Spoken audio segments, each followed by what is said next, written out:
রাজু ইসলাম রাজু লিখেছেন, কাউকে ভালোবাসলে তাকে পাওয়ার জন্য কি আল্লাহর কাছে দোয়া করা যাবে? ভাই রাজু ইসলাম, কাউকে যদি আপনি ভালোবাসেন, কাউকে পছন্দ করেন, বিয়ের আগে যে পছন্দ করাটা এই পছন্দ করা এক জিনিস আর ভালোবাসা আরেক জিনিস। পছন্দ করলেন সেটি তো হতেই পারে, তাহলে আল্লাহর কাছে বললেন যে আল্লাহ অমুককে আমার কাছে দিনদার মনে হয়, আমি তাকে পেতে চাই।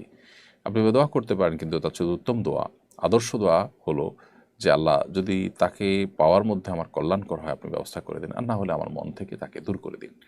এটি হলো সবচেয়ে আদর্শ দোয়া, সবচেয়ে সঠিক দোয়া। কারণ আপনি যাকে পাওয়াটাকে গুরুত্বপূর্ণ মনে করছেন, ভালো মনে করছেন, তাকে পাওয়াটা গুরুত্বপূর্ণ নাও হতে পারে, আপনার জন্য বরং ক্ষতিকরও হতে পারে। সেই বিষয়টি আমাদের মাথায় থাকতে হবে।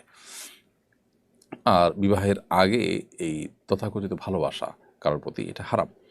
অতএব পছন্দ হওয়া কোনো কারণে তার সম্পর্কে জানলেন, জানার সুযোগ হয়েছে, কাকতালীয়ভাবে জেনেছেন, সেই জায়গা থেকে আপনি তাকে পছন্দ করেন, সেটা ভিন্ন বিষয়।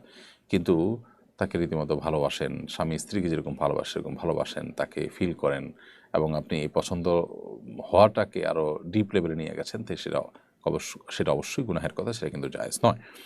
এমনি সবুজ মাহমুদ আপনি লিখেছেন, আমার বাবা মা এবং আমার স্ত্রী কি একসাথে উমরা করতে আসতে পারবেন? আপনার বাবা যেহেতু আপনার স্ত্রীর মাহরাম শ্বশুর হিসাবে, অতএব আপনার বাবা মার সাথে আপনার স্ত্রী অবশ্যই উমরা করতে যেতে পারবেন, হজ করতে যেতে পারবেন, কোনো অসুবিধা নেই। মেয়েদের উমরা বা হজ কিংবা যে কোনো সফরে একজন মাহরাম থাকাটা গুরুত্বপূর্ণ। সেই মাহরামটা স্বামী থাকতে হবে, নট নেসেসারি শ্বশুর যেহেতু মাহরাম, অতএব শ্বশুরের সাথেও তিনি যেতে পারবেন।